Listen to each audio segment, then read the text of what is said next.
আল্লাহ রাব্বুল আলামিনের বাণী ফাইন্না মাআল উসরি ইউসরান ইন্না মাআল উসরি ইউসরা।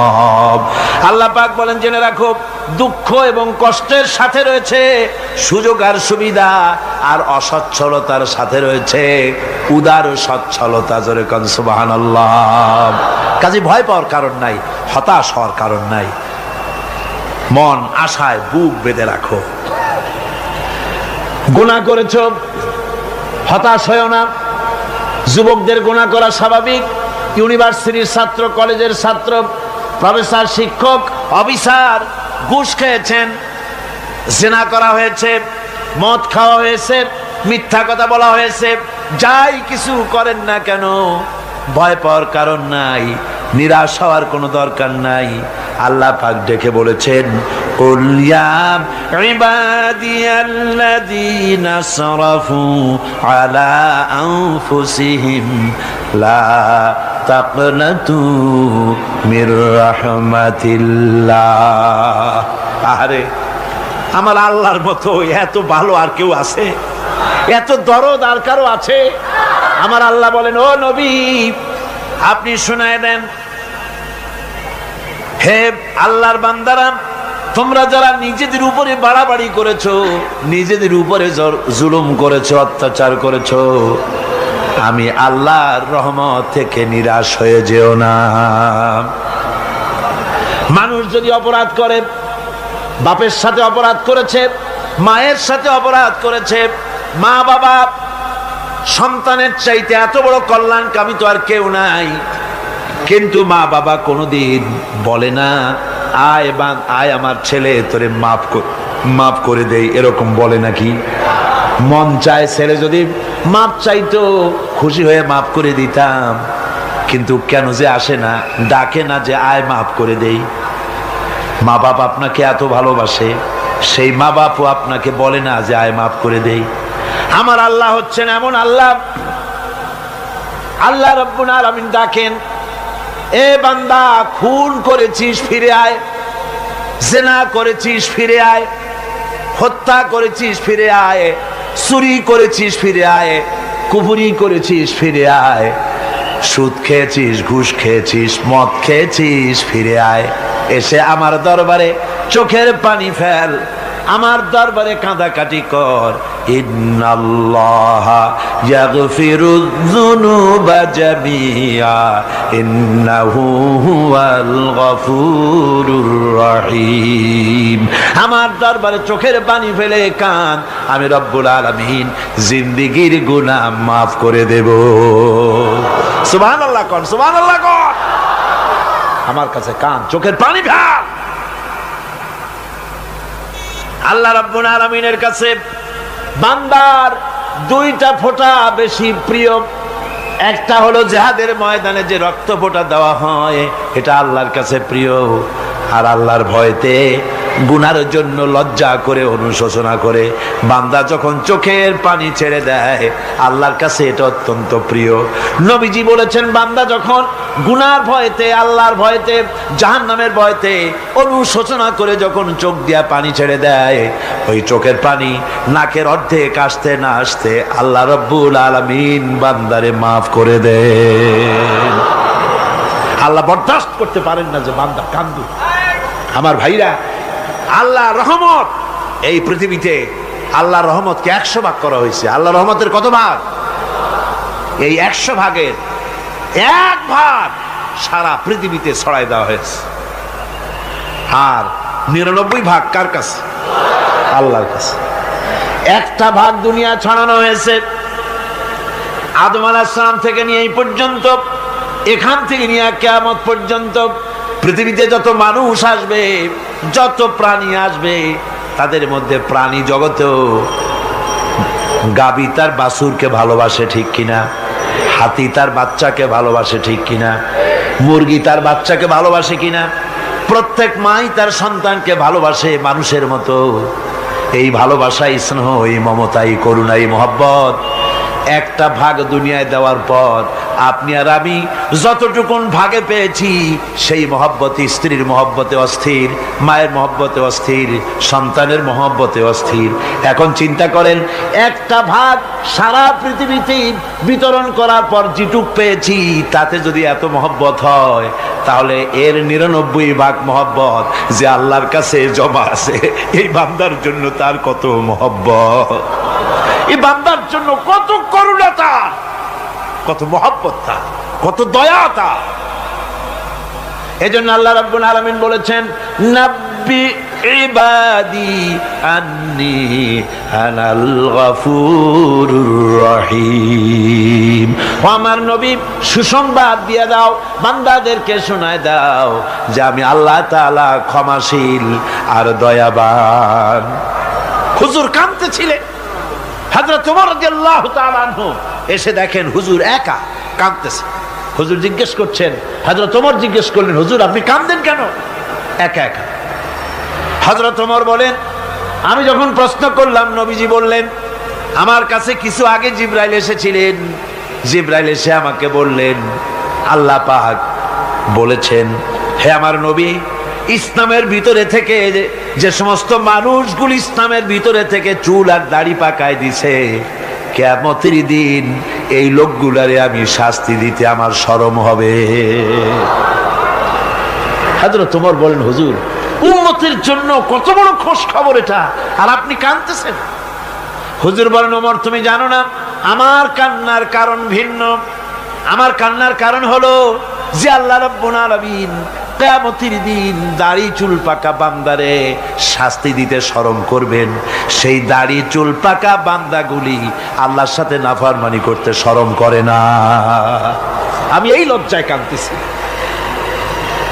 ভাইরা, হুজুর আল্লাহ পাক বলেন, ও আমার নবী, রাতের আধারে যখন একটা বুড়া আমার দরবারে হাত উঁচু করে, একটা বুড়া মানুষ রাতের আধারে যখন আমার দরবারে হাত উঁচু করে আর যখন বলতে থাকে, রব্বুল আলামিন আমার পেছনের জীবনটা বড় খারাপ করেছি, এমন কোন কাজ জীবনে করি নাই যা তোমার কাছে কিছু দাবি করতে পারি, সব রকমের নাফরমানি করেছি, আজ আমি বুড়া হয়ে গেছি, কামাই করতে পারি না, ছেলে আমাকে চোখে দেখতে পারে না, পুত্রবধূ আমাকে ঘরে জায়গা দেয় না, আমার স্ত্রী আমাকে দেখতে পারে না, রোজগার করতে পারি না, হাঁটতে পারি না, চলতে পারি না, সবার কাছে আমি তিতা হয়ে গেছি, আমি দাঁড়াতে পারি না, কোমরে ব্যথা পাই, হাঁটুতে ব্যথা পাই, চলতে পারি না, কানে শুনতে পাই না, চোখে দেখতে পারি না, আর তোমার কাছে কিছু চাইয়া নেব এমন ভালো কাজও করি নাই।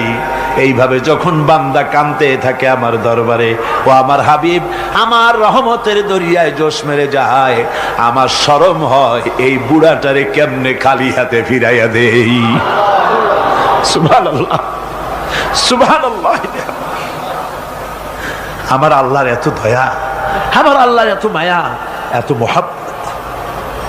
আমার আল্লাহ রাব্বুল আলামিন বলেন, وَإِذَا سَأَلَكَ عِبَادِي عَنِّي فَإِنِّي قَرِيبٌ। ও আমার হাবিব, আমার বান্দা আমার ব্যাপারে প্রশ্ন করে, আমি বান্দার একদম নিকটে। কোরআন শরীফের ভিতরে যত জায়গায় রাসূলকে বলা হয়েছে সুয়ালের কথা, আপনাকে প্রশ্ন করা হয়, আল্লাহ তার জবাব কুল এই কথা বলে জবাব দিয়েছেন। যত জায়গায় সুয়াল এসেছে, যেমন কোরআনে কারীমের মধ্যে আল্লাহ পাক বলেন, ওয়ায়াসআলুনাকা আনিল মাহিদ, মেয়েদের হায়েজ সম্পর্কে জিজ্ঞাসা করা হয়, কুল হিয়া আযা, হে নবী আপনি বলুন। এভাবে করে কুল দিয়ে জবাব দেওয়া হচ্ছে। আবার প্রশ্ন করা হচ্ছে, ওয়ায়াসআলুনাকা আনিল আনফাল, এই গনিমতের মাল সম্পর্কে হুজুর আপনাকে, হে নবী আপনাকে প্রশ্ন করা হয়। আল্লাহ কুল দিয়া জবাব দিলেন, আল্লাহ বলেন আপনি বলেন। ওয়ায়াসআলুনাকা আনিল খামরি ওয়াল মাইসির, আল্লাহ পাক বলেন নবী আপনারে প্রশ্ন করা হয়, কুল ফীহিমা ইসমুন কাবীর, আল্লাহ কুল দিয়া বললেন তুমি বলো। আবার বলা হলো ওয়ায়াসআলুনাকা আনিল আহিল্লা কুল হিয়া মাওয়াকিতু লিন্নাস। ও নবী, আপনাকে প্রশ্ন করা হয় চাঁদের ক্রমবর্ধমান এবং ক্রমহ্রাস, এই যে বাড়ে আর কমে, পূর্ণিমা হয় অমাবস্যা হয়, কেন হয়? আপনি বলুন, কুল, আপনি বলেন, এটা আমি অক্ত এবং সময়, বছর আর দিন গণনা করার জন্য পৃথিবীবাসীদের জন্য বিনা পয়সায় একটা ক্যালেন্ডার বানাইয়া আকাশে ঝুলাই রেখেছি। এভাবে যত জায়গায় এসেছে আপনাকে প্রশ্ন করা হয়, তত জায়গায় আল্লাহ জবাব দিয়েছেন কুল, আপনি বলেন। গোটা কোরআন শরীফের ভিতরে এই একটি মাত্র জায়গা যেখানে বলা হয়েছে আপনাকে প্রশ্ন করা হয়। আল্লাহ এখানে বলতে পারতেন কুল, আপনি বলেন, আল্লাহ তোমাদের নিকটবর্তী, এভাবে জবাব হয় নাই। এটা কায়দাটা হলো এই, আল্লাহ বলতেছেন ওয়াইজা সালাকা ইবাদি, ও আমার নবী, প্রশ্ন তো আমার বান্দারা আমার ব্যাপারে করেছে, এবার আপনার জবাবের কোনো দরকার নাই। প্রশ্ন আমার ব্যাপারে, আমি নিজে জবাব দিয়ে দেই, ফা ইন্নী কারীব। ও বান্দা, আমার ব্যাপারে প্রশ্ন করেছিস, জবাব আমি দেই, আমি তোর সবচাইতে বেশি নিকটে। সুবহানাল্লাহ, কত নিকটে? ওয়ানাহানু আকরাবু ইলাইহি মিন হাবলিল ওয়ারিদ। তোর যে রগ, এই শাহরগের চাইতেও আমি তোর বেশি কাছে। সুবহানাল্লাহ। আমারে ডাক, আমারে ডাক, কলিজা দিয়া ডাক, অন্তর দিয়ে ডাক। মনের থেকে মানুষ যদি ডাকে, মুখের ডাক আর মনের ডাক এক জিনিস নয়। দিল সে জুবাত নিকলতি হ্যায়, असर रखती है पर नहीं मगर ताकते परवाज रखती है। দিল থেকে যে কথা বেরোয় তা প্রভাব বিস্তার করে, ডানা নাই কিন্তু ওড়ার ক্ষমতা রাখে। মনের কথাই ভিন্ন। মন থেকে, দিল থেকে, কলিজা থেকে, অন্তরের গভীর কন্দর থেকে মুহাব্বতের সাথে কেউ যদি একবার বলে আল্লাহ, বলেন আল্লাহ, আল্লাহ, আল্লাহ, আল্লাহ রাব্বুল আলামিন বলেন, অন্তরের অন্তঃস্থল থেকে একটি বার যদি বান্দা বলেন আল্লাহ, আল্লাহ বলেন 70 বার সাড়া দিয়া জিজ্ঞেস করি, বান্দা কি চাও, আমি তোমার কাছে আসি। সুবহানাল্লাহ, আমি তোর একদম কাছে, কি চাস বল, বল আমার কাছে। এমন দয়াবান, এমন মেহেরবান, এমন আল্লাহ আমাদের। সে আল্লাহ রাব্বুল আলামিন, তিনি বলছেন وقال ربكم ادعوني استجب لكم। তোমাদের রব বলেছেন আমারে ডাকো, আমি আল্লাহ ডাকের সাড়া দিয়া দেব। সুবহানাল্লাহ। কারে ডাকতে হবে? কারে ডাকতে হবে? এই বিশাল জনসমুদ্র একযোগে চিল্লা এখন কারে ডাকতে হবে? কোন পীর সাহেবকে নয়, আল্লাহর কসম কোন খাজা বাবাকে নয়, ডাকতে হবে কারে? চিল্লা এখন কারে? ওয়াকালা রাব্বুকুম উদউনি, তোমার রব তোমাকে বলতেছে আমারে ডাকো, আস্তাজিব লাকুম, আমারে ডাকবে আমি সাড়া দিয়ে দেব। সুবহানাল্লাহ। আল্লাহকে ডাকেন, কি চাই আপনার বলেন, কি চাই? আল্লাহর কাছে চান, আল্লাহ দিয়ে দিবে। দেওয়ার জায়গা আল্লাহর কাছে চাইবেন, আল্লাহ দিবেন। দেওয়ার জায়গা, চাওয়ার জায়গা হলো সেজদায় পড়ে যাবেন। আমার ভাইয়েরা, জায়গাটা চিনায় দিলাম। মাজারে যাওয়া লাগবে না, কবরে যাওয়া লাগবে না। 2 রাকাত নামাজ পড়ে সেজদায় পড়ে গিয়া যত বিপদ আছে, মুসিবত আছে, সেজদার মধ্যে চোখের পানি ছেড়ে দেন আর কেন্দে কেন্দে জীবনের কথা বলেন। আল্লাহ রাব্বুল আলামিন আপনার আওয়াজ শুনবেন আর দোয়া কবুল করে নিবেন। কাঁদতে হবে আল্লাহর কাছে। কার কাছে? আল্লাহর কাছে। সুম্মা ইস্তাগফিরুল্লাহ, আর এরপরে সে যদি আমি আল্লাহর কাছে ক্ষমা চাই, ইয়াজিদিল্লাহ গফুরার রহিমা, সে আমি আল্লাহকে গফুর এবং রহিম হিসাবে পাবে। সুবহানাল্লাহ। আল্লাহকে গফুর এবং রহিম হিসাবে পাওয়া যাবে। সব আল্লাহকে বলতে হবে, গুনাহ মাফ চাইতে হবে। এই জন্য হুজুর সাল্লাল্লাহু আলাইহি ওয়াসাল্লাম দৈনিক 100 বার তওবা পড়তেন। কোন হাদিসে আছে 70 বার, কোন হাদিসে আছে 100 বার তওবা পড়তেন। নামাজের পরে তো প্রত্যেক নামাজই পড়তেন হুজুর, সালাম ফিরাতেন আর সাথে সাথে বলতেন আল্লাহু আকবার, আস্তাগফিরুল্লাহ, আস্তাগফিরুল্লাহ, আস্তাগফিরুল্লাহ। মনে থাকবে আপনাদের? মনে থাকবে? সালাম ফিরাইয়া কি বলবেন? না, সালাম ফিরাবার সাথে সাথে বলবেন আল্লাহু আকবার, তারপরে পড়বেন আস্তাগফিরুল্লাহ, আস্তাগফিরুল্লাহ, আস্তাগফিরুল্লাহ। তওবা পড়বেন, আল্লাহর কাছে সবসময় গুনাহ মাফ চাইতে থাকবেন, বিনীত থাকবেন। আল্লাহকে পাওয়া যাবে, তাকে রহিম হিসেবে পাওয়া যাবে। সুতরাং ঈমান বিল্লাহ, আল্লাহর প্রতি ঈমান আনলে পরে চতুর্থ নম্বরের যে উপকারটা হবে সেটা হলো হতাশায় ভুগবে না, নিরাশায় ভুগবে না, আশায় বুক বেঁধে উঠবে, ঈমান মজবুত হবে, আল্লাহর কাছে মানুষ বিনয়ী হয়ে যাবে। এবার পঞ্চম নম্বরের উপকার আমি বলছিলাম, ঈমান বিল্লাহ, আল্লাহর প্রতি ঈমান আনলে পরে অসংখ্য উপকার হয়, অসংখ্য বৈশিষ্ট্য আছে। এর 6টা উপকারের কথা আমি বলবো। কয়টা? অসংখ্য উপকারের ভিতরে প্রধান 6টি উপকারের কথা বলবো। এর বললাম কয়টা? 4টে বলেছি। এবার বলো পঞ্চম উপকারের কথা। আল্লাহর প্রতি আপনি পূর্ব পশ্চিমে কতবার মুখ ঘোরালেন, এটাই কিন্তু আপনার আসল সৎ কাজ নয়। আসল সৎ কাজ হলো আল্লাহর প্রতি ঈমান আনা। এই ঈমানের ব্যাপারে 3টা দিন আমরা পার করে দিলাম, এখনো কথা শেষ হয় নাই। আল্লাহর প্রতি ঈমান আনলে পরে যে উপকারটা হবে পঞ্চম নম্বরে, সেটা হলো কঠোর এবং কঠিন বিপদের ভিতরে বান্দার ভিতরে অবিচলতা এবং ধৈর্যের সৃষ্টি হয়ে যাবে। আলহামদুলিল্লাহ। কঠিন বিপদ মুসিবত আসলে পরে সে অবিচল থাকবে। সারা দুনিয়ার বিপদ আপদ, শত্রুতা, দুঃখ, কষ্ট, মুসিবত, জুলুম, নির্যাতন সবকিছু পাহাড়ের মতো উঁচু হয়ে তাকে ঘিরে ফেলবে, কিন্তু তাকে এক চুলও নাড়াতে পারবে না। আলহামদুলিল্লাহ। সারা পৃথিবী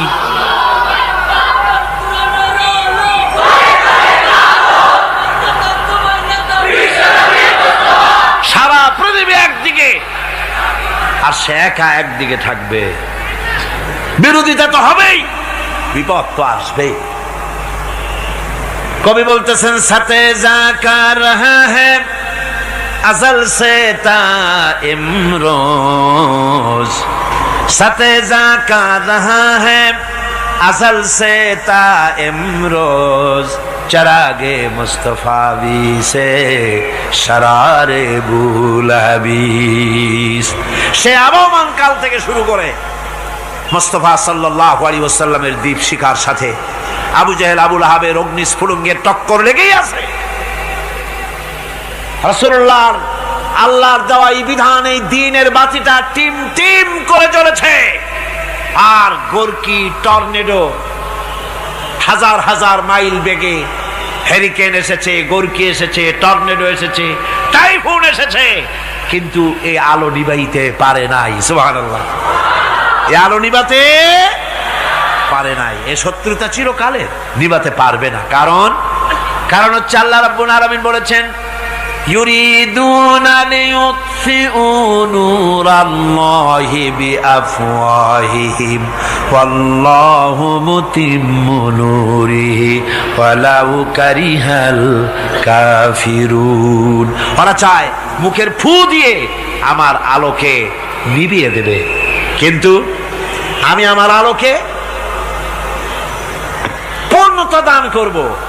তাতে কাফের বেঈমানদের কলজায় যত জ্বালা যন্ত্রণা হোক, আমার দ্বীন কেউ মিটাই দিতে পারবে না। সুবহানাল্লাহ। সুতরাং বিপদে অবিচলতা আসবে, সে অটল হবে, মজবুত হবে। কোরআনে কারীম বলতেছে, ওয়া কাযালিকা জাআলনা লিকুল্লি নাবিয়্যিন আদুওয়াম মিনাল মুজরিমিন। এই পৃথিবীতে এমনি করে আমি সকল নবীদের শত্রু বানিয়েছি, সব পাপিষ্ঠ অপরাধীদেরকে। নবীদের সাথে বিরোধিতা করেছে কারা? পাপিষ্ঠরা, অপরাধীরা। আজও খুঁজে দেখেন আজও ইসলামী আন্দোলনের বিরোধিতা যারা করে সবগুলি কি পাপিষ্ঠ। সত্য কিনা কর? ইসলামী আন্দোলনের বিরোধিতা যারা করে হিসাব করে, চোখ দিয়ে তাকায় দেখেন, খুঁজে দেখেন তাদের নামগুলি। মদখোর, জিনাকার, বদমাশ, চোর, হাইজাকার, বেনামাজি, লুটেরা, মিথ্যাবাদী, সবচাইতে সমাজের নিকৃষ্ট লোকগুলি ইসলামের বিরুদ্ধে করে।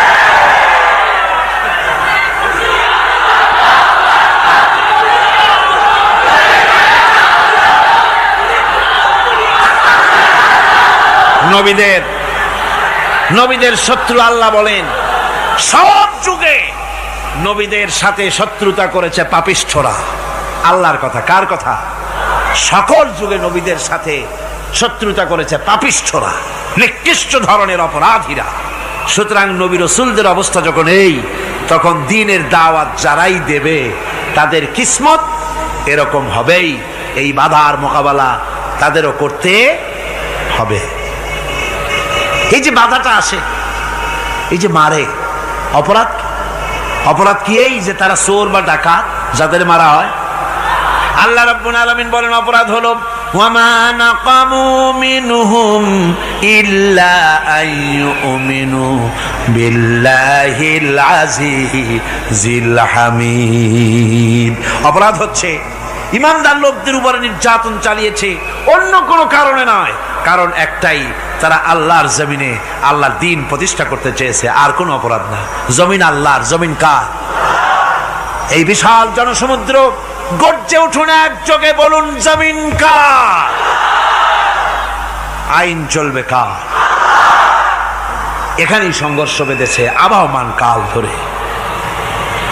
মানুষ অত্যাচারিত হয়েছে, সাহাবায়ে কেরাম অত্যাচারিত হয়েছেন।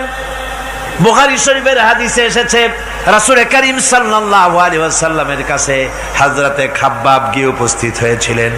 হযরতে খাব্বাব বলেন, হাদিসটা এভাবে লেখা হয়েছে বুখারীতে, ওয়ান খাব্বাব বিন আরিদ রাদিয়াল্লাহু তাআলা আনহু قال شكونا إلى رسول الله صلى الله عليه وسلم وهو متوسد بردة له في ظل الكعبة।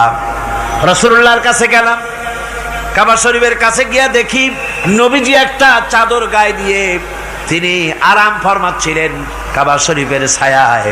সেখানে গিয়ে বললাম, আলা তাস্তানসিরু লানা আলা তাদউ লানা ইয়া রাসূলুল্লাহ, হে আল্লাহর রাসূল, আপনি কি আমাদের জন্য আল্লাহর কাছে দোয়া চাইবেন না? আপনি কি আল্লাহর কাছে আমাদের জন্য সাহায্য চাইবেন না? আমাদের লোকগুলিকে, মুসলমানগুলিকে মারতে মারতে তো শেষ করে ফেলে দিল। তারা আমাদের সুমাইয়াকে মারলো, আমাদের খাব্বাবকে উটের সাথে পায়ের দড়ি লাগায় টানলো, আমাদের খোবায়েবকে তারা আগুনের উপরে চিৎ করে শোয়ায় রাখলো, না খায় রাখতেছে, মারতেছে। কষ্টে তো শেষ হয়ে গেলাম, হুজুর আপনি কি আমাদের জন্য দোয়া করবেন না? হাদিস শরীফে এসেছে নবীজি উঠে বসলেন সোজা হয়ে। নবীজি বলেন, ও আমার সাহাবী, ও খাব্বাব শোনো, তোমাদের আগে এই পৃথিবীতে যারা দ্বীনের দাওয়াত দিতে এসেছিলেন তাদেরকে সমকালীন রাষ্ট্রশক্তি, সমাজ শক্তি তাদেরকে ধরত। ফায়ু খাজুর রাজুলো, তাদেরকে তারা ধরত। ফায়ুহফারু লাহু ফিল আরদ, আর তার জন্য জমিনের ভিতরে কবর বানাইতো। ওই কবর ফায়ু জালু ফিহা, ওই কবরের ভিতরে তাকে কোমর পর্যন্ত গেড়ে দিত। সুম্মা ইউতা বিল মানসার, এরপরে করাত আনতো। ফায়ুদাউ আলা রাসিহি, এরপরে ওই করাত তার মাথার উপরে রাখতো। ফায়ুজালু নিসফাইন, এরপরে করাত দিয়া চিরে জীবিত মানুষটারে দ্বিখণ্ডিত করে ফেলে দিত। মা ইয়াসুদ্দুহু যালিকা আন দীনিহি, ও আমার খাব্বাব, এত কষ্ট দেওয়ার পরেও সেই যুগের কোন মুসলমানকে, দ্বীনের দায়ীদেরকে আল্লাহর দ্বীন থেকে এক চুলো তারা সরাই দিতে পারে নাই, এক চুলো সরাতে পারে নাই। ওয়াল্লাহি, ও খাব্বাব, আমি আমার আল্লাহর নামে কসম করে বলছি, লা ইউতাম্মান্নাল্লাহু হাযাল আমরা হাত্তা ইয়াসিরা আর-রাকিবু মিন সানা ইলা হাযরামাউত। আমি কসম করে বলি, আল্লাহ রাব্বুল আলামিনের এই সানা থেকে হাজারামাউত পর্যন্ত লোকেরা যাতায়াত করবে, সুন্দরী রমণীরা গমন করবে, সদাগরেরা যাতায়াত করবে, টাকা নিয়া পয়সা নিয়া যাতায়াত করবে।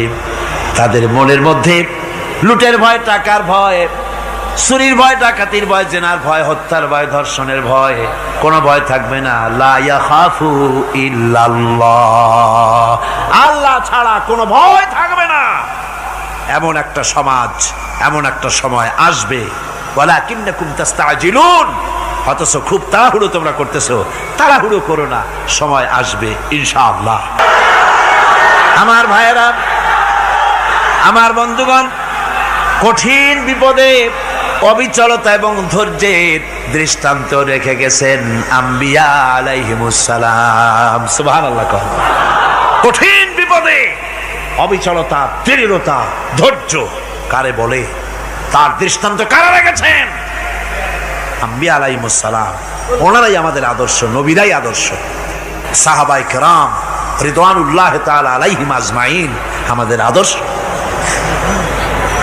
ভাইরা আমার, মুসা আলাইহিস সালামকে ফেরাউন যখন ঘিরে ফেলে দিল, কোরআনের সব কথা গল্প গুজবার ইতিহাসের জন্য লেখা হয় নাই। কোরআনের মধ্যে যা লেখা হয়েছে সব বান্দাদের উপদেশের জন্য, যাতে করে লোকেরা চিরটা কাল এর থেকে উপদেশ নিয়ে নিজেদের তৈরি করতে পারে। জোরে বলেন সুবহানাল্লাহ। মুসা আলাইহিস সালামের কথা আল্লাহ বলেন, ফেরাউন তাকে ঘিরে ফেলে দিল, পালাবার রাস্তা নাই। ফালাম্মা تراءى الجمعان قال أصحاب موسى إنا لمدركون। মুসা আলাইহিস সালামের উম্মতেরা বললেন, হে মুসা, পাকড়াও হয়ে গেছি, পালাবার রাস্তা নাই। তিন দিক থেকে আমাদেরকে ঘেরাও করেছে ফেরাউনের শক্তি। সামনে কি? দরিয়া, আর তিন দিকে কি? ঘেরাও আন্দোলন। পালাবার পথ নেই, পালাবার পথ নাই। সারাশি আক্রমণ, ঘেরাও আন্দোলন। এই যে ঘেরাও টেরাও তো আজকে নতুন নাই, ঘেরাও আসছে অনেক আগের থেকে। আসলে কথা বুঝতে পেরেছে? মাইক না থাকলে আমি কি করবো কোন? আজকে এরকম হচ্ছে কেন? আগামীকাল ঠিক হবে ইনশাআল্লাহ, রাগ করেন না। গান হচ্ছে, বসেন বসেন। শয়তান ঢুকছে মাইকের মধ্যে। অনেক সময় হয় কি, মাইকের হাই পাওয়ারের যে মেশিন আছে, এর ভিতরে ইথার থেকে রেডিওর ওই গানগুলি ওর মধ্যে ঢুকে পড়ে। কথা বুঝতে পেরেছে? এই জন্য শয়তান তো আর বসে থাকে না, ওরও তো কিছু করার আছে। ধৈর্য ধরেন, ধৈর্য ধরেন। কালকে অপারেটরদেরকে মাওলানা শামসুদ্দিন সাহেবের কাছে অনুরোধ করব, অপারেটর একটু ভালো করে হেদায়েত করে দেবেন মাইকে। আজকে আমার নিজেরও কষ্ট হচ্ছে, আমিও বুঝতে পারছি না যে আমার কথাগুলি কি আওয়াজে বেরোচ্ছে, যার জন্য আমাকে বেশি চিল্লাইতে হচ্ছে। বক্তাকে কি লাউডে তার কথা বেরোচ্ছে তা তার কানে আসতে হয়, তাহলে বোঝা যায় যে আমার কথাগুলি কিভাবে বেরোচ্ছে। এটা এই অবস্থায় সিচুয়েশন আজকে নাই, এবং লোকেরাও মাইকের ব্যাপারে আজকে অভিযোগ করেছে, যা বিগত 16 বছরে করে নাই। সেটের ব্যাপারে কোথাও কোনো অসুবিধা হয়েছে? মাইকটা ভালো, এবং মাইক যারা দেন প্রতি বছর খেদমত করে, আল্লাহ তাদের প্রতি রহম করুন। সবাই বলেন আমিন। এদেরকে রাগ করে পথে পাই আবার মারধর করেন না। সিলেটের যে তাফসির মাহফিল হয়, বিগত 19 বছর তাফসির করেছি একটানা, এবার 20 বছর পুরো হবে ইনশাআল্লাহ। সিলেটে একটানা 20 বছর তাফসির করতেছি সেখানে। তো মাইক, যে একটা লোক বিনা পয়সায় মাইক দেয়, মাইকের ভাড়া সে নেয় না। তাফসিরের মাহফিলের মাইকের ভাড়া নেয় না। যে বছর এরশাদ সরকার আমাকে প্লেন থেকে নামতে দিল না, আপনাদের মনে আছে? সিলেট থেকে ফিরাই দিল। এই খবরটা মাইকম্যান যখন শুনেছে যে আমাকে নামতে দেয় নাই, ফিরাই দেওয়া হয়েছে, সাথে সাথে স্ট্রোক করেছে, হার্ট ফেল করে দুনিয়া থেকে বিদায় হয়ে গিয়েছে। সিলেটে তাফসির হতে পারবে না, এই কথা সে বরদাস্ত করতে পারে না। আমি কেঁদেছি আর দোয়া করেছি, আল্লাহ, কোরআনের মহব্বতে লোকটার এই অবস্থা হলো, তোমার জান্নাত তুমি দয়া করে তাকে দান করে দিও। কাজে কোনো ব্যবসায়ী চায় না যে তার ব্যবসাটা খারাপ হোক, লোকেরা মন্দ বলুক। এ মাইকের ব্যাপারে আপনারা আজকে রাগারাগ করেন না, যা হয়েছে কালকে ভালো হবে ইনশাআল্লাহ। সবাই বলেন ইনশাআল্লাহ। এখন চলেন আমরা ফেরাউনের অবস্থা দেখি গিয়া কি করতেছে ফেরাউন। মুসা আলাইহিস সালামকে ঘেরাও করে ফেলেছে, পালাবার উপায় নাই। একদিকে দরিয়া, তিন দিকে ফেরাউনের শক্তি। এই যে ঘেরাও টেরাও, মানে নতুন তো না, ধর্মঘট নতুন না, পুরানা জিনিস। এই পৃথিবীতে সর্বপ্রথম ধর্মঘট কিসের উপরে হয়েছে জানেন? এই পৃথিবীর প্রথম ধর্মঘট হয়েছে পেঁয়াজ, রসুন আর ডাইলের উপরে, মুসা আলাইহিস সালামের জামানায়। লান নাসবিরা আলা তুআমিন ওয়াহিদ, আমরা এক রকমের খাদ্য আর খাবো না, আমাদের পেঁয়াজ দেওয়া লাগবে, ডাল দেওয়া লাগবে, রসুন দেওয়া লাগবে। সর্বপ্রথম ধর্মঘট হয় মুসা আলাইহিস সালামের জামানায়, সেখান থেকে শুরু হয়েছে। কিন্তু মশাল মিছিল যে আসলো কই থেকে, এইটা আমি খুঁজে পাইনি। পরে প্রত্যেকটা জিনিসের তো ইতিহাস আছে, আমি খুঁজতে খুঁজতে পেলাম। আমি জানি না এর ইতিহাস মূলে কোথায়, কিন্তু আমি যদ্দূর খুঁজে পাইছি সেটা হলো মশাল মিছিলের আবিষ্কার হয়েছে লঙ্কায় রাবণের সময়। হনুমানের লেজে আগুন দিয়া তারপরে লঙ্কা কাণ্ড ঘষালো, নামই আছে লঙ্কা কাণ্ড। হনুমানেরা লেজে আগুন দিয়ে রাবণ যে লঙ্কায় মশাল মিছিল করেছিল হনুমানদের দিয়া, ওই হনুমানের ওই সিস্টেমটা এখনো আমাদের দেশে চালু আছে। এইটা আসলে কোন ভদ্র লোকের এই মিছিল হওয়া উচিত না। আগুন নিয়ে কিসের মিছিল? আগুন হলো জাহান্নামের প্রতীক। আগুন কিসের প্রতীক? জাহান্নামের প্রতীক। যদিও আমাদের উপকারে লাগে, কাজে লাগে। সুতরাং আমরা যা করব প্রত্যেকটা জিনিসের পেছনে সুন্নতে নববীর কোনো না কিছু থাকতে হবে। কথা বুঝতে পেরেছেন? তিন দিক থেকে ঘেরাও হয়ে গেছে, পালাবার কোনো রাস্তা। হযরতে মুসা আলাইহিস সালামের কাছে উম্মতেরা বললেন, পালাবার তো কোনো পথ নাই, এখন উপায়টা কি? আমাদের তো আর উপায় নাই। মুসা আলাইহিস সালাম দেখেন বিপদে পড়ে গেছেন, কিন্তু ধৈর্য হারান নাই, ভয় পান নাই। ভয় পাইছিলেন? ভয় পেয়েছেন? প্রশ্নই ওঠে না। মুসা আলাইহিস সালাম আল্লাহ পাক যাদেরকে বলেছেন উলুল আযম রাসূল, যাদের বলেছেন তার মধ্যে হযরত মুসা একজন উলুল আযম পয়গম্বর। চারটিখানি কথা না, আল্লাহ কথা বলছেন তার সাথে, কালিমুল্লাহ তিনি। সুবহানাল্লাহ। মুসা আলাইহিস সালাম শোনালেন, কাল্লা ইন্না মাইয়া রাব্বি সায়াহদিন। কখনো নয়, আমার উম্মতেরা ভয় পেও না, আমার রব অবশ্যই আমাকে পথ দেখাবে। সুবহানাল্লাহ। তিন দিক থেকে শত্রু, একদিকে দরিয়া, পালাবার কোন রাস্তা নাই। সেখানে দৃঢ়তার সাথে তিনি বলছেন, অবশ্যই আমার আল্লাহ আমারে পথ দেখাবে। সুবহানাল্লাহ। নবীরা এই দৃঢ়তা দেখিয়েছেন, অবিচলতা দেখাইছেন। আল্লাহ পাক মুসা আলাইহিস সালাম যখন এই দৃঢ়তা দেখালেন, এই অবিচলতা দেখালেন, সঙ্গে সঙ্গে জিবরাইল এসে হাজির হয়ে গেলেন। আল্লাহ পাক বলেন, ফাআওহাইনা ইলা মূসা আন আদরিব বিআসাকাল বাহরা ফানফালাকা ফাকানা কুল্লু ফিরকিন কাত্তাউদিল আযীম। মূসা আলাইহিস সালামকে আমি ওহী নাযিল করলাম, তাকে বললাম হাতে যে লাঠি আছে এই লাঠি দিয়ে আঘাত করো দরিয়ার উপরে। দরিয়ার উপরে আঘাত করলেন, একটা রাস্তা হয় নাই, 12টা রাস্তা তৈরি হয়ে গেল। আর দেওয়ালগুলা পাহাড়ের মতো উঁচা হয়ে গেল। দরিয়ার ভিতরে পাহাড়ের মতো উঁচা মজবুত 12টা রাস্তা। এবার মুসা আলাইহিস সালাম তার দলবল নিয়ে চললেন। আল্লাহ রাব্বুল আলামিন বলেন, ওয়া আনজাইনা মূসা ওয়া মান মাআহু আজমাইন। মুসা এবং তার সাথী সঙ্গীদেরকে আমি পার করে দিলাম। মুসা আলাইহিস সালাম এবং তার সাথী সঙ্গী নিয়ে যখন দরিয়ার মাঝখানে আসছে, ফেরাউন তার দলবল নিয়ে এসে গেছে। আসে দেখে নদীর মধ্যে রাস্তা। বাবা, খুব তো কায়দা। ও মনে করছে ওর বাজানের তৈরি করা ডিস্ট্রিক্ট বোর্ডের রাস্তা। ওর লোকজন নিয়ে নেমে গেছে দরিয়ার ভিতরে, ও আসছে মাঝখানে, মুসা আলাইহিস সালাম চলে গেছেন ওপার, দরিয়া পার। মাঝখানে যখন এসে গেল, আল্লাহ রাব্বুল আলামিন পানিকে অর্ডার করলেন কুন। আল্লাহর তো বটন টেপা লাগে না, মুখ দিয়া কোনো হুকুম করা লাগে না, শুধু বলেন কুন। যে ব্যাপারে কুন বলেন ফায়াকুন, সাথে সাথে হয়ে যায়। আল্লাহ বললেন কুন, আর অমনি রাস্তা বন্ধ হয়ে গেল। এবার তুফান শুরু হয়েছে নদীতে, ঢেউয়ের উপরে ঢেউ, মৌজুন কাল জিবাল, পাহাড়ের মতো উঁচু হয়ে হয়ে ঢেউ আসতেছে।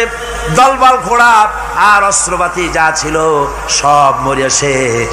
এবার ফেরাউন একা উপরে ওঠে আর নিচে নামে, পানি খেতে খেতে পেটের কাম সারা, জনমের খাওয়া খাইছে পানি। এখন জান যায়, বাঁচবার আর উপায় না, বাঁচবার আর উপায় নাই। ফেরাউন তার নিজের জীবন সম্পর্কে হতাশ হয়ে গেল। এবার ফেরাউন বলতেছে, আমানতু আন্নাহু লা ইলাহা ইল্লাল্লাযী আমানাত বিহি বানু ইসরাঈল। আমি ঈমান আনলাম, আমি ঈমান আনলাম আল্লাহ ছাড়া কোনো ইলাহা নাই। ওই আল্লাহর উপর ঈমান আনলাম যে আল্লাহর উপর ঈমান এনেছে বনি ইসরাঈলেরা। আল্লাহ যাতে ঠিক পায় যে কোন আল্লাহর উপর ঈমান আনছে। বনি ইসরাঈলের আল্লাহর উপর ঈমান আনলাম। আল্লাহ এই তো মুসলমান হয়ে গেছি, এরপরও আমারে সুবাও কেন? আল্লাহ রাব্বুল আলামিন জবাবে বলেন, আল আন, এখন ওয়াকাদ আসাইতা ক্বাবলু ওয়া কুনতা মিনাল মুফসিদিন। এখন ঈমান আনার কথা বলছো, অথচ যুগের পর যুগ, বছরের পর বছর ধরে আমার মানুষের উপরে মন গড়া আইন চালায়েছ, আমার পয়গম্বরের সাথে বেয়াদবি করেছ। আজ তোমাকে আমি ছাড়ছি না, তোমাকে আজকে ছেড়ে দেব না, আমি তোমাকে মারব। আর সমস্ত প্রাণীগুলিকে, স্থলচর প্রাণীগুলিকে আল্লাহ পাক অর্ডার দিয়া দিলেন, এই ফেরাউনের লাশকে ডুবাবি না, পচাবি না, খাবি না। আলিয়াউমা নুনাজ্জিকা বিবাদানিক, আমি তোমার শরীরে বাঁচায় দেব। পোকে খাবে না, পানিতে পচবে না, মাছে খাবে না, কুমিরে খাবে না, দুনিয়ার কোনো পশুতে খাবে না। আমি তোরে শুটকি বানাইয়া রাখবো, যাতে করে দুনিয়ার সমস্ত ফেরাউন যত যুগে যুগে আসে তোরে দেখে যেন হেদায়েত নিতে পারে। ফেরাউনকে আল্লাহ শুটকি বানায় রাখছে। আমি ফেরাউনদের লাশ দেখেছি ব্রিটিশ মিউজিয়ামে। ফেরাউন তো একটা না, অনেকগুলা। আসলটারে অবশ্য দেখিনি। ব্রিটিশ মিউজিয়ামে ওই ফেরাউনগুলার লাশ যখন অসুবিধা হয়, মমিগুলি, তখন ইংল্যান্ডে নিয়ে যায় চিকিৎসা করাবার জন্য। চোখ টোক আছে গর্তের ভিতরে, তারপরে চামড়া টামড়া হাড়ের সাথে মিশানো, ওইভাবে চেহারা দেখলে মনে হয় যে সত্যি ফেরাউনিগুলা। আর ব্রিটিশের কাম মিশর থেকে না আনছে এমন কোন জিনিস নাই। আমি সেখানে এক বক্তৃতায় বলছিলাম, আপনারা এদের এখন সভ্য, এদের এখন ভদ্র, এরা হলো ইন্টারন্যাশনাল চোর। ওরা সারা দুনিয়া চুরি করেছে। লন্ডনে বক্তৃতা করেছি, সারাটা দুনিয়া চুরি করছে, আমাদের দেশকে শোষণ করেছে। এই বিশাল ভূভাগকে শোষণ করে ইংল্যান্ডের দ্বীপটাকে তারা সাজাইছে। তারা ময়ূর সিংহাসনের, শাহজাহানের ময়ূর সিংহাসনের ময়ূরের বাম চোখে কোহিনূর মণি লাগাইছিলেন। শাহজাহান ময়ূরের ডান চোখে কোহিনূর মণি লাগায় নাই। কোহিনূর মণির অনেক দাম, আমি দেখে এসেছি মণি। এখন সেটা কুইন এলিজাবেথের মুকুটে শোভা পাচ্ছে। সেই মণি এমনি বলে প্রবাদে, 7 রাজার ধন এক মাণিক্য, বলেন এরকম, অনেক দাম। শাহজাহান দেখালেন, আমি মুসলমান, আমার কাছে এটার দাম নাই, এই জন্য ময়ূরের ডান চোখে লাগালাম না, বাম চোখে লাগাই দিলাম। এইটারে চুরি করছে। তারপরে মিশর থেকে, মিশরের মমি চুরি করেছে, জুতা চুরি করছে, ছাতি চুরি করছে, পিসা চুরি করেছে। আমি বললাম, এগুলা কি ভদ্রলোক নাকি? এরা জুতা চোর, পিসা চোর, লাঠি চোর, সব চুরি করেছে। যাই দেখেন ব্রিটিশ মিউজিয়ামের মধ্যে সব দুনিয়ার চুরি করা জিনিস নিয়ে তারা মানুষকে দেখাইয়া পয়সা অর্জন করছে। টিপু সুলতানের তরবারিটা পর্যন্ত চুরি করেছে। আজ পর্যন্ত ব্রিটিশ মিউজিয়ামে টিপু সুলতানের তরবারিটা আছে, আমি তরবারিটা দেখে এসেছি। আমার বন্ধুগণ, বলতেছিলাম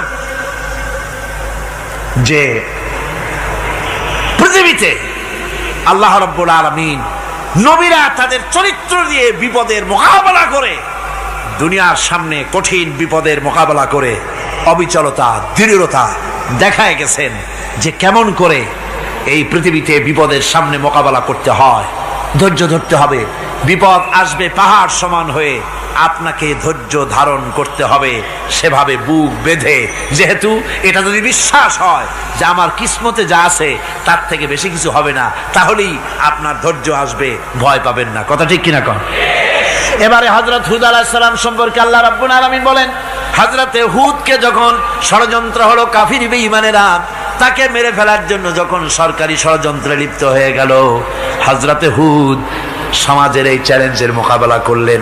হযরত হুদ বলেন, ফাকিদুনি জামিআন সুম্মা লা তুনজিরুন ইন্নী তাওয়াক্কালতু আলাল্লাহি রাব্বি ওয়া রাব্বিকুম।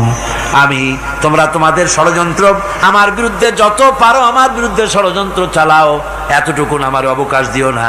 আমি এমন আল্লাহর উপরে ভরসা করেছি যার হাতের ভিতরে তোমাদেরও জান আর আমারও জান। যা পারো তাই করো।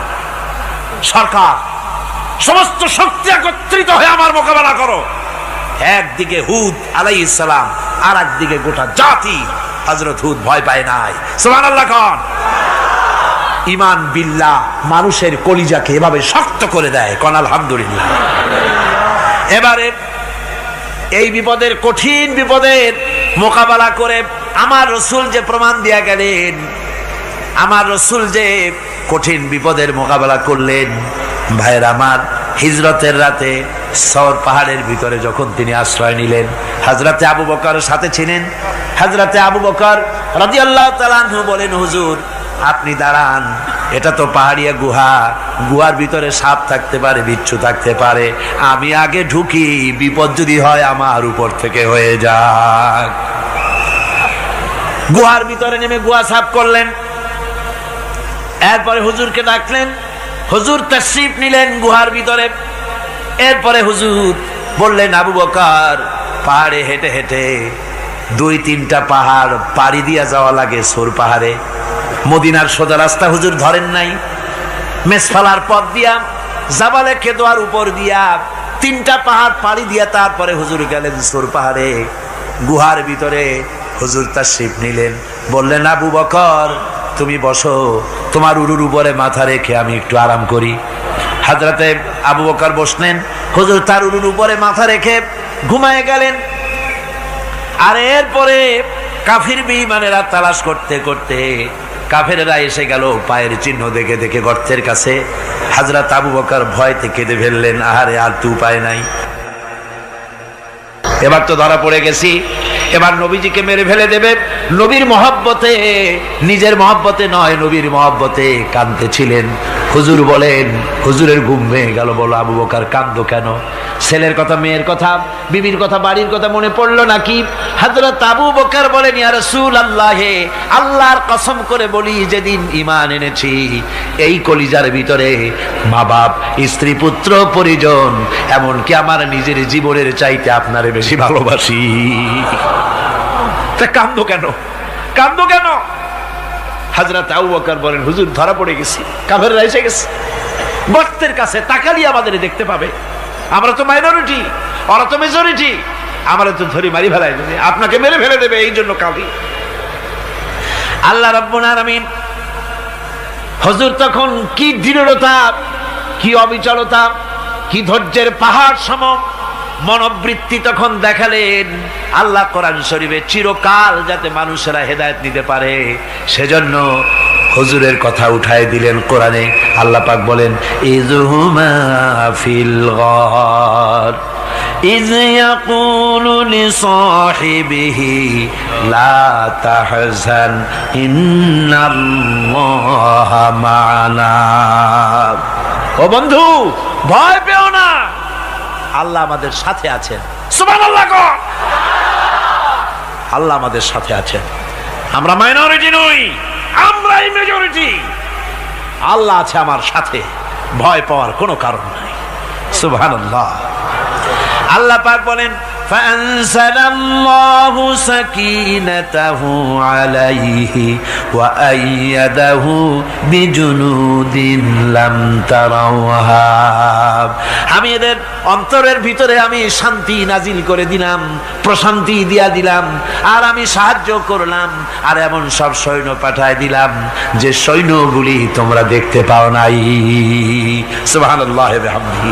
ভাইরা আমার, রাসূল করিম সাল্লাল্লাহু আলাইহি সাল্লাম এই বিপদের মাঝে, চরম বিপদের মাঝে অবিচলতা, দৃঢ়তা, কঠিন আত্মনির্ভরতা দেখিয়েছেন। এগুলি হলো ঈমানের পঞ্চম নম্বরের উপকারিতা। আল্লাহর প্রতি ঈমান আনলে এভাবে পাহাড় সম ঈমান মজবুত হয়ে যায়।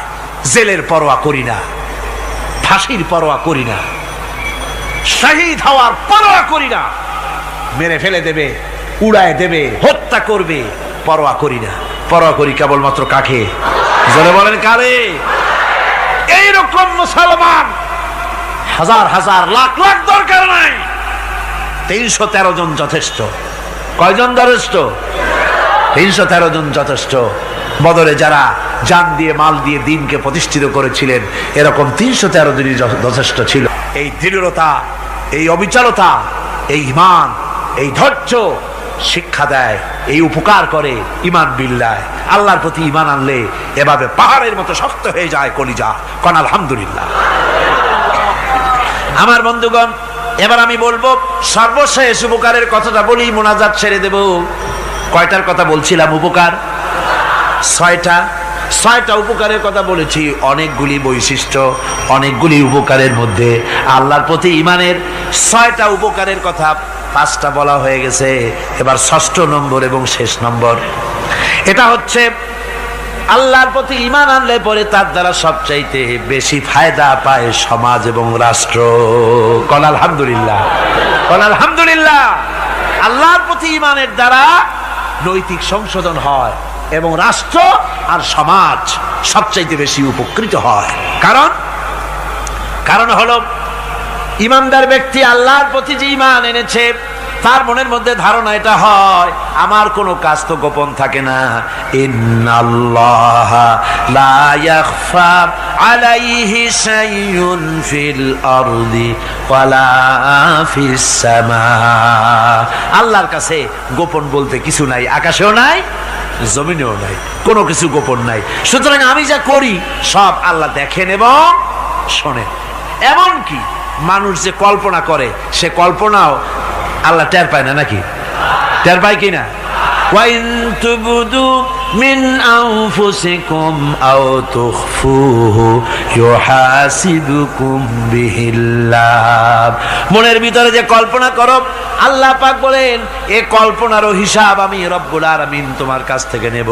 ফায়ুআযযিবু মান ইয়াশাউ, যারে খুশি শাস্তি দেব, আর যারে খুশি আমি মাফ করে দেব। জোরে বলেন সুবহানাল্লাহ। ফায়াগফিরু লিমান ইয়াশা ওয়া ইউআযযিবু মান ইয়াশা, যারে খুশি মাফ করব, যারে খুশি শাস্তি দেব, কল্পনারও হিসাব নেব। এই কথা মুমিনের যদি জানা থাকে, তাহলে আর তার কোনো চিন্তা থাকে না, তার নৈতিক চরিত্র ভালো হয়ে যায়। কোন সুবহানাল্লাহ। আমার বন্ধুগণ, ঈমানদার লোক, আল্লাহর প্রতি ঈমান আসলে পরে সমাজ উপকৃত হয়, রাষ্ট্র উপকৃত হয়ে যায়। যেহেতু বান্দা জানে আমি দায়িত্বহীন কোনো কথা বলতে পারবো না, দায়িত্বহীন কোনো কাজ করতে পারবো না। আল্লাহ পাক বলেছেন, মা ইয়ালফিযু মিন কাউলিন ইল্লা লাদাইহি রাকীবুন আতীদ। বান্দা এমন কোনো কথা বলে না যে কথা আমার ফেরেশতারা রেকর্ড করে না রাখে। কাজী মুমিন ব্যক্তি আল্লাহর ভয়তে দায়িত্বহীন কথা বলবে না। নির্বাচন আসতে পরে রাস্তা সোনা দিয়ে বান্দায় দেব, এই করব সেই করব, না খাইয়া কেউ মরবেন না। আসে না নির্বাচনের সময় সারাগালি বদনারা মঞ্চে দাঁড়িয়ে কত বড় বক্তৃতা করে, ভাইয়ের আমার, বোনের আমার, এবার আমার বোতল মার্কা বাক্স, আপনারা আমাকে ভোট দিয়ে দেশ এবং জাতির আরেকবার 12:30 বাজাইবার সুযোগ দিন। এবার ক্ষমতায় গেলে কেউ না খাইয়া মরবেন না, কিন্তু কি খাইয়া মরবে তাও বলে না। এর মারফতি অর্থ হচ্ছে এই, ওরা যদি ক্ষমতায় যেতে পারে তাহলে বিষ খাইয়া হোক, গুলি খাইয়া হোক, কিছু না কিছু খেয়ে মরতে হবে। একেবারে খালি পেটে মরলে গ্যাস্ট্রিক হওয়ার সম্ভাবনা আছে। ঈমান বিল্লাহ যদি না থাকে, আল্লাহর ভয় যদি না থাকে, তাহলে দায়িত্বহীন কথা বলে। আর আল্লাহর ভয় যদি থাকে তাহলে নৈতিকতার সংশোধন হয়ে যায়, দায়িত্বপূর্ণ কথা বলে, মানুষকে ফাঁকি দেয় না। আমার বন্ধুগণ, আল্লাহ রাব্বুল আলামিন তার বান্দা যারা আল্লাহকে ভয় করে, সে ভয় করা বান্দাগুলির মনের মধ্যে এই চিন্তা এসে যায়, আমি যেখানে থাকি না কেন আল্লাহ আমাকে দেখতেছেন, শুনতেছেন। রাতে হোক দিনে হোক, যেখানে আছি আল্লাহ আমারে দেখতেছেন। আল্লাহ পাক বলতেছেন, ওয়া হুয়া মাআহুম ইজ ইউবাইতুনা মা লা ইয়ারদা মিনাল কওলি ওয়া কানা আল্লাহু বিমা ইয়ামালুনা মুহীতা। আল্লাহ পাক বলেন, আমি তো আমার বান্দার নিকটে তখনও থাকি যখন সে গোপনে গোপনে রাতের বেলায় আমার মর্জির খেলাফ পরামর্শ করে। আমার মর্জির খেলাফ পরামর্শ করতেছে রাত্রে, আমি তো তখনও কাছে থাকি, ওটা আমি শুনি। ঈমান যদি আসে তাহলে এই সব কাজ থেকে সে বিরত থাকে। সে যদি কম হয় সেখানেও আল্লাহ, বেশিও যদি হয় সেখানেও আল্লাহ। এমন কোন জায়গা আছে নাকি চিটাগংয়ে যেখানে আপনি একটা আকাম করবেন আর আল্লাহ টের পাবে না? কোন আছে নাকি? আচ্ছা, চট্টগ্রামে না থাকুক, বাংলাদেশের কোন জায়গা আছে নাকি? পার্বত্য চট্টগ্রামে যত পাহাড় আছে, উঁচু নিচে জায়গা আছে, ওই জায়গায় বোধহয় আছে নাকি? সারা পৃথিবীতে আছে কোথাও? আল্লাহকে ফাঁকি দেওয়ার জায়গা কোথাও? সব স্পষ্ট। আল্লাহ কি ঘুমায় নাকি? ঘুমায়? তার কাছে দিনও যায়, রাতও তাই। সমানে তিনি দেখতে পান, শুনতে পান, সবকিছু দেখতে পান, সবকিছু শুনতে পান। তাকে ফাঁকি দেওয়ার কোনো উপায় নেই। এই জন্য ৬ষ্ঠ নম্বরের উপকার যেটা হয় সেটা হলো সমাজ উপকৃত হয় ওই মানুষ দিয়ে যার মধ্যে ঈমান আছে। হযরত ওমর রাদিয়াল্লাহু তাআলা আনহু রাতের আধারে শেষ রাত্রে ঘুরতেছিলেন, দেখেন এক বাড়িতে কথা হচ্ছে, কথাবার্তার আওয়াজ পাওয়া যায়। মনে করলেন কোনো অসুখ বিসুখ নাকি। ঘরে গিয়ে কান পাচ্ছেন দেওয়ালের সাথে, শুনতে পাচ্ছেন ভিতরে বুড়ি মা তার মেয়েকে বলছে, এই মেয়ে ওঠ, উটের দুধ দোয়াই নিয়ে আসছি, এর মধ্যে পানি মিশা, তারপর সকালে বাজারে নিয়ে যা। মেয়ে বলছে, মা এই কামটা আমি পারবো না। কেন পারবি না? হযরত ওমর ফরমান জারি করেছেন, দুধে পানি মিশাতে নিষেধ করেছে, কাজে এই কাজটা আমি পারবো না। আরে বেটি, আমিরুল মুমিনিন দেখ এখন কোথায় যাই, ঘুমায় আছে, সে কি দেখতেছে নাকি যে পানি মিশাই না কি মিশাই? মেয়ে বলতেছে, মা আমিরুল মুমিনিনকে ফাঁকি দেওয়া যেতে পারে, তার পুলিশ বাহিনীকে ফাঁকি দেওয়া যেতে পারে, কিন্তু আল্লাহ রাব্বুল আলামিনের চোখকে ফাঁকি দেওয়া যাবে না।